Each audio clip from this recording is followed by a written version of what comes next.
Frank Edehosa, widely known by the nickname Efosa, was a name that echoed with both fear and fascination among those who knew his story. He was a prominent and deeply feared figure in the Black Axe confraternity, a group that had gained a reputation over the years for its influence and presence within Nigerian universities, particularly during the 1990s. Efosa was born into privilege. His family was not only wealthy but also highly influential in Nigerian society during the late 20th century. By the 1990s, the Edehosas were regarded as a household name in elite circles.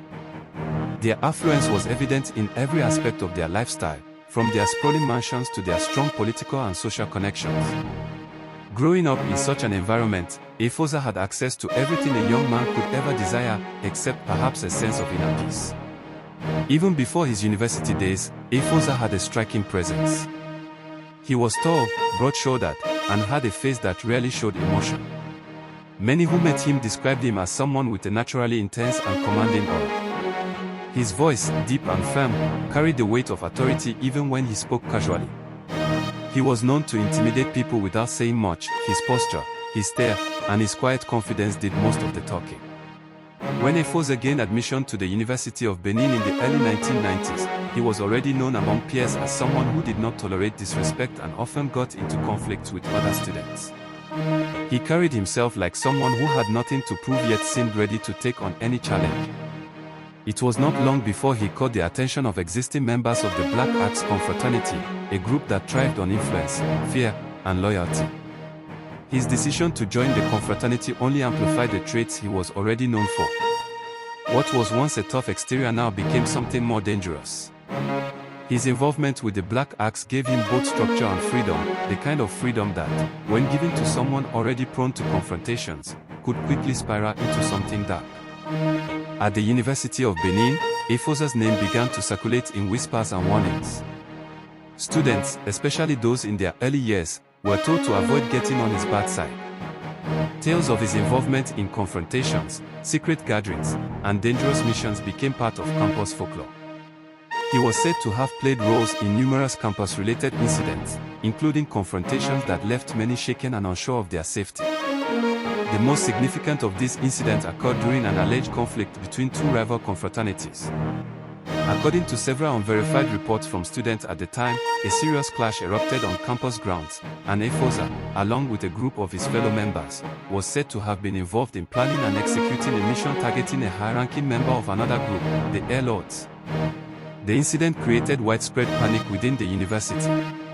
Although exact details remained murky, many students claimed to have seen Efosa at the scene, and his name came up repeatedly during the university's internal investigations. With mounting pressure from students, parents, and law enforcement, the school administration had little choice but to act. After gathering multiple reports and testimonies, the university made a decisive move. Efosa, along with 5 other students, was expelled from the institution. The expulsion made headlines in campus newsletters and spread quickly across student networks. This marked the end of Efosa's time at the University of Benin, but it was not the end of his story. Rather, it was the beginning of a new chapter. After being forced out of the University of Benin, he set his sights on a new environment, Obafemi Awolowo University. There, a new narrative would begin, one that would further shape the legend and legacy of Frank Efosa Edehosa. After his expulsion from the University of Benin, Frank Edehosa, known on the streets and among his peers as Efosa, faced one of the few true moments of reckoning in his life. His actions on campus had reached a tipping point, and despite the influence and wealth of his family, not even their connections could prevent the university's final decision. The institution had no choice but to distance itself from a student whose name had become closely tied to campus unrest and alleged involvement in underground activities. At home, the atmosphere was heavy. His parents, particularly his father, a man who had built his fortune through years of hard work and public trust, were deeply disappointed. For them, this was not just about academics. It was a stain on the family name, a mark that could not be easily erased in elite circles where reputation was everything. Frank's mother, though heartbroken, stood by him. She believed her son could change, that the storm that had surrounded him at the University of Benin was the result of youthful recklessness and peer influence, not the true nature of her child. After several months of tense family discussions and quiet interventions behind the scenes, the Efosa managed to pull a few strings and secured him another opportunity, admission into Obafemi Awolowo University, one of the country's most respected academic institutions. It was a fresh start, a second chance to rebuild not only his academic standing but also his life. Before he left, his parents sat him down for a long and emotional conversation. They begged him, with all the seriousness they could muster, to avoid any form of confraternity activity or association. His father's voice trembled as he reminded him, "This is the last time we can help you, Frank. If you throw this away, you're on your own." For a while, it seemed like Efosa had listened. He arrived at Obafemi Awolowo University quietly, blending in as just another face in the crowd. He enrolled in a diploma program in physical and health education and was allocated a bed space in one of the campus halls. His room 273, soon became more than just a place to rest. It was the beginning of another chapter, both similar to and more complex than the one he had left behind. Despite his parents' warnings, Efosa had no intention of turning a new leaf. If anything, his expulsion from the University of Benin had hardened him. In his mind, the blame was not his to bear, it was the environment, the system, the people who couldn't handle his strength and presence. Within his first few weeks on campus, he had already identified fellow members of the Black Axe confraternity who were quietly operating within the university. The bond they shared, deep, secretive, and rooted in loyalty, was stronger than any family advice or warning. Among the students who shared room 273 with him were two younger boys, K, a 100-level economics student who had just started his journey at the university in 1998, and Caleb, another wide-eyed fresher eager to make sense of the new world he had just entered. K was smart, curious, and deeply fascinated by campus culture. He looked up to Efosa, whose calm but commanding presence quickly filled the room. From the way he dressed to how he moved and spoke, it was clear that Efosa was no ordinary student. He carried himself like someone who had seen more than most, someone who had stories that could never be told in broad daylight. It didn't take long before Kay began to gravitate toward him. Conversations that started off about academics and hostel routines gradually shifted into deeper topics: trust, brotherhood, power, and the unseen structures that controlled campus life. Efosa, though careful not to be too direct, began to paint a picture of life as part of a group that offered protection, purpose, and a sense of belonging. He was subtle but deliberate, using his own experience as a silent example of what it meant to walk through campus with confidence and influence. Caleb, on the other hand, was more cautious. While he admired Efosa's charisma, he often kept to himself, watching from the background. When Efosa began encouraging both Kay and Caleb to consider joining the Brotherhood, it sparked many late-night conversations between the two boys. Kay was intrigued. The promises of power, respect, and protection were tempting, especially for someone just starting out in an environment that could be both exciting and intimidating. Caleb, however, grew uneasy. He saw the unspoken danger, the weight of decisions that could not be undone. Eventually, when the moment came to make a choice, Kay stepped forward. Whether it was loyalty to Efosa or a desire for something greater, he embraced the path that had been offered to him. Caleb, despite being close to crossing the same line, changed his mind at the last minute. Something inside him pulled him back, the quiet voice that told him the price might be too high. From that point onward, the dynamics of room 273 began to shift. Efosa and Kay became closer, bound by a shared secret and the beginning of a journey that neither of them fully understood at the time. Caleb, still a friend, now felt like an outsider in his own space. The room that once buzzed with simple student energy had taken on a new atmosphere, quieter, heavier, charged with things unsaid. Unbeknownst to many around them, the seeds of something much larger had already been planted.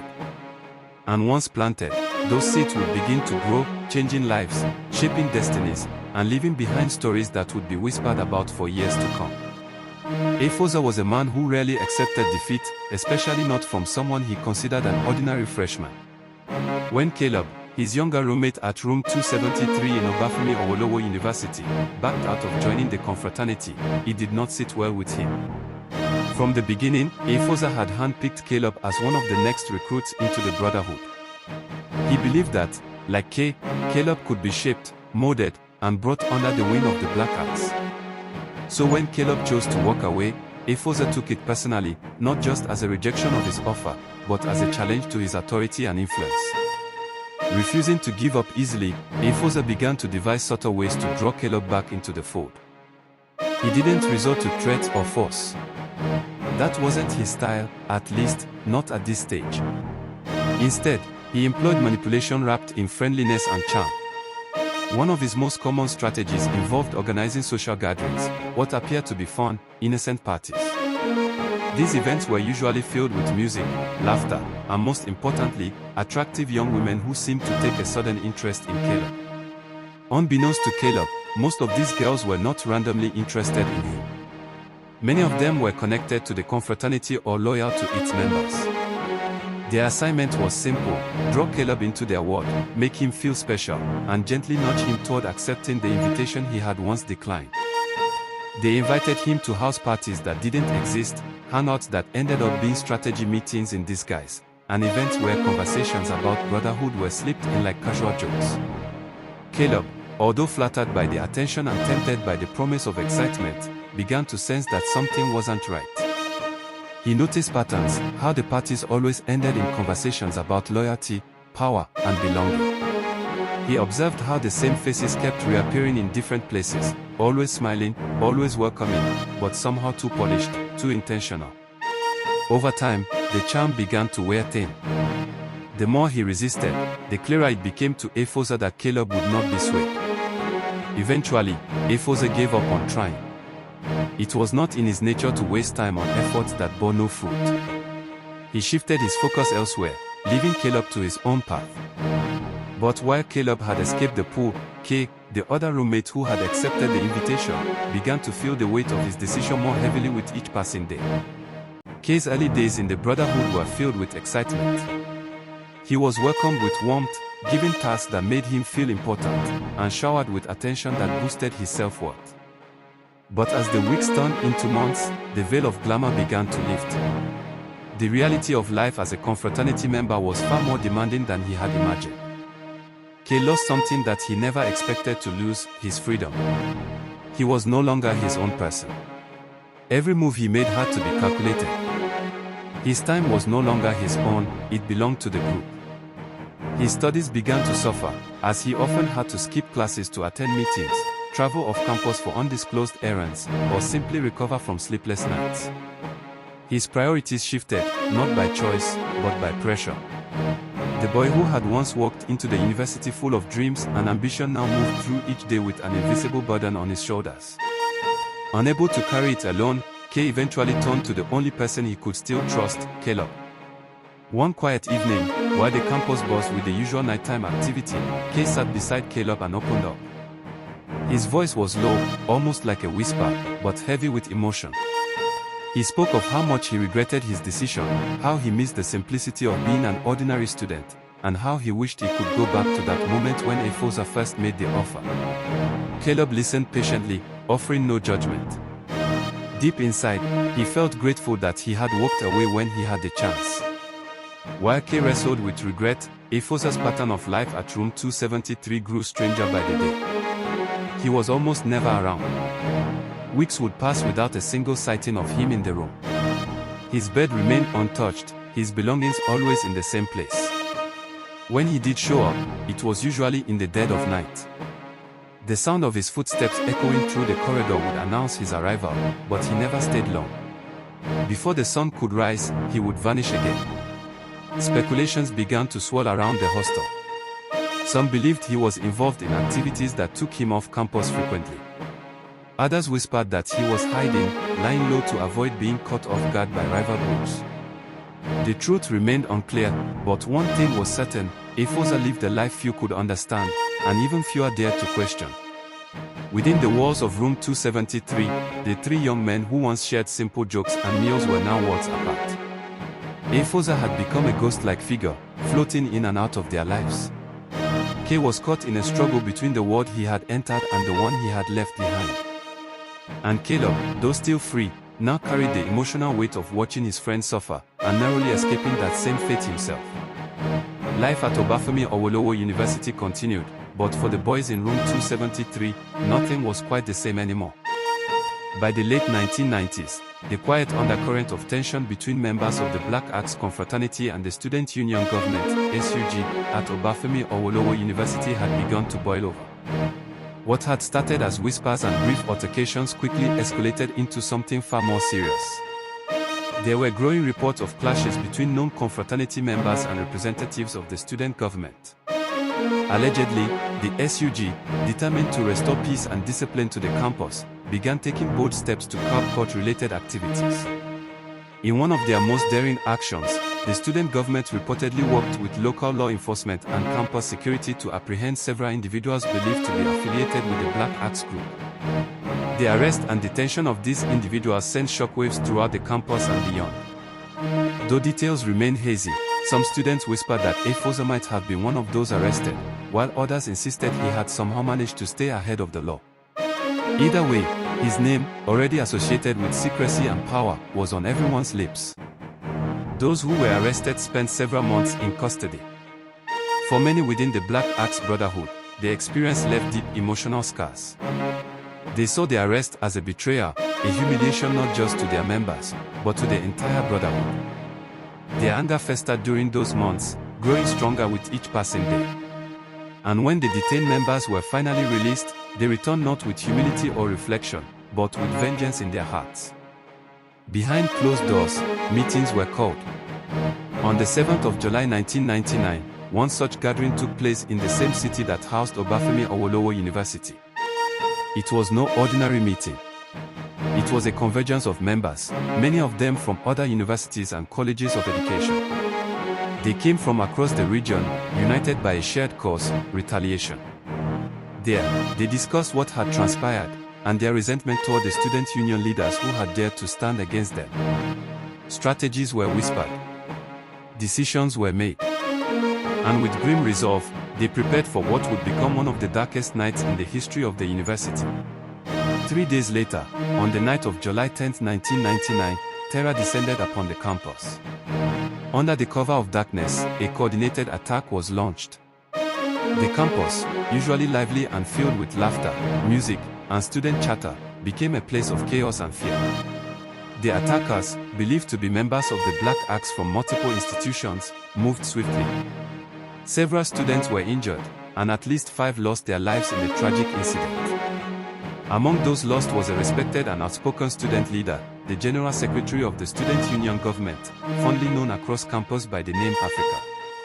Africa had been a powerful voice for justice and peace among students. His charisma, intelligence, and fearlessness had made him a beacon of hope, especially in the fight against campus courtesan. His death shook the university to its very core.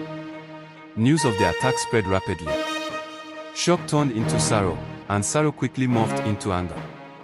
For days, the campus was in mourning. Vigils were held, tears flowed freely, and the school grounds bore the weight of a tragedy that words could not describe. But the grief soon gave way to a determined pursuit of justice. Enraged students formed search groups, combing through every corner of the campus and the surrounding areas, desperate to find those responsible for the attack. They refused to let the blood of their peers go unanswered. Efosa, once seen as a shadowy figure who moved with confidence and mystery, was now on the run. Whether he had participated directly in the attack or not was still unclear, but his name surfaced too many times to ignore. Rumors swirled that he had been seen trying to leave the city quietly, hoping to slip away unnoticed. But fate had a different plan. Somewhere along the outskirts of town, he was caught by a group of students who had been on high alert. Recognizing him immediately, they brought him back to the university grounds, specifically to the main school hall, where a large crowd had already gathered.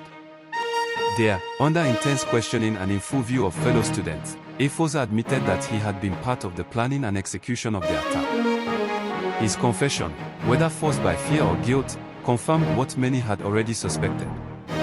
Soon after, he and a number of others who had also been identified were handed over to the police. For a moment, it seemed like justice had prevailed. The community began to breathe again, hoping that accountability would bring peace. However, in the weeks that followed, strange developments unfolded. While many of the arrested remained in custody, reports began to circulate that Efosa was no longer being held. No official statement was made, and the authorities offered no clear explanation. But those close to the matter claimed that his release had been quietly arranged, allegedly through the influence and financial power of his parents, who were said to be among the wealthiest families of their time. The whispers didn't stop there. Soon, it was rumored that Efosa had been flown out of the country, his destination, France.